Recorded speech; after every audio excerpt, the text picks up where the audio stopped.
Okay, I think we're ready for our next question. Kenneth, I guess, kind of asked my question, which was going to be about nullification and how you would support the governors and local sheriffs. So I'll go to another question on estate and property taxes. My husband's brothers and sisters are now in the process of inheriting his parents' place. It's been in the family since 1919. We're very concerned about any kind of estate and or property tax, because as long as those, well, we feel like they're unconstitutional because it's stealing, but as long as they are there, we are essentially just renters in the republic. Thanks. You go first. Yeah. You know, according to the principles of liberty, anytime the government taxes you, they are actually stealing, like you mentioned. They're stealing your personal property. It's one of the three things that Thomas Jefferson wrote about when he was talking about the pursuit of happiness. Most people know he compromised on that and put that in instead of real property. I want to make sure that states are not worried about getting their money from property taxes.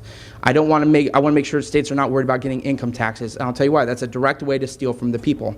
It's a direct way to tax your property, which is what the Founding Fathers were totally against. What I am for is coming up with some kind of a fair tax system where we move towards a sales tax. A sales tax makes sure that all of the residents and all the people visiting that area pay for the use of the facilities and the roads and everything in an area. And I feel like if you've been taxed once on something, which in this case will be your parents' working income, they paid for their house with tax dollars, they paid for their investments with tax dollars, or I'm sorry, after-tax money. As long as that's already been taxed, why should you be taxed again, first of all? Secondly, why should you be stolen from at all? And if we can make that go away by putting in some kind of a reasonable sales tax, and I'm not saying exactly the fair tax plan that's already been proposed, but definitely a solution, which I'm working on now with some other candidates, I want to make sure that something is reasonable on the table. We're not double taxing. It's a problem with corporations, it's a problem with individuals, and I want to make sure that that ends immediately. If any of you have seen my brochure here, I actually call for complete elimination of the death tax, the estate tax, also called the death tax by many people, because that's what it is. I'm absolutely against it. I think it should be removed completely, not just cut back or anything like that. It's totally unconstitutional.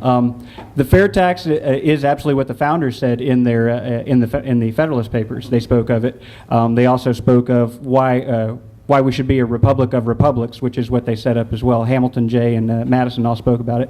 And I believe it was Madison in number 13 was actually, his arguments were for a sales tax as well.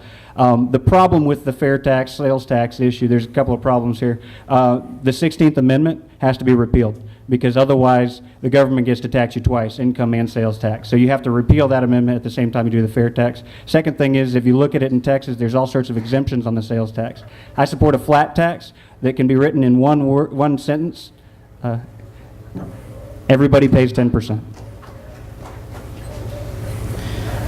I agree. Flat tax would also be another solution. The problem with flat tax is we're taxing the people's income, we're taxing their property at a flat rate. I'm totally opposed to doing anything in that manner. I'd rather have it be some kind of a consumption tax. It's what our founding fathers argued for, and it's something that makes sense to everyone. And the people who are coming here, like I said, from other countries, visiting on tourists or illegally, are also paying into our system, the system that they're benefiting from. So I want to make sure that we aggressively attack and reform our tax policy. We must lower taxes, and I know that we both agree on that. Taxes have to be lowered. We are taxing people too much. I mean, if you go through the list of taxes from start to finish on where your money came from, it came from taxed money, then it was taxed to you on the income tax, then it was taxed on property, then it was taxed when you took it out of your retirement account, then it was taxed when you die.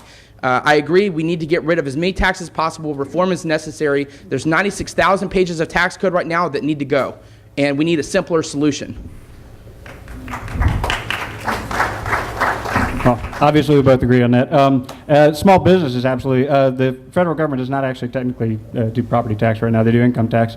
And there's way too many exemptions and all these sorts of things. It's one of the, two of the things that Kevin Brady's actually been able to get through is editing 2 lines of that 86,000 line tax code. And he's also named 2 post offices. All right. That's of the 5 total that he's gotten through. But having a fair tax, a sales tax, is a great way to go. But like I said earlier, we need achievable solutions. And in order to do a fair tax, if you just throw in the fair tax right now, the government does tax you twice. They tax your income and then they tax you on the sales side. So we need achievable solutions. Until we can get that 16th Amendment repealed, I don't want a fair tax.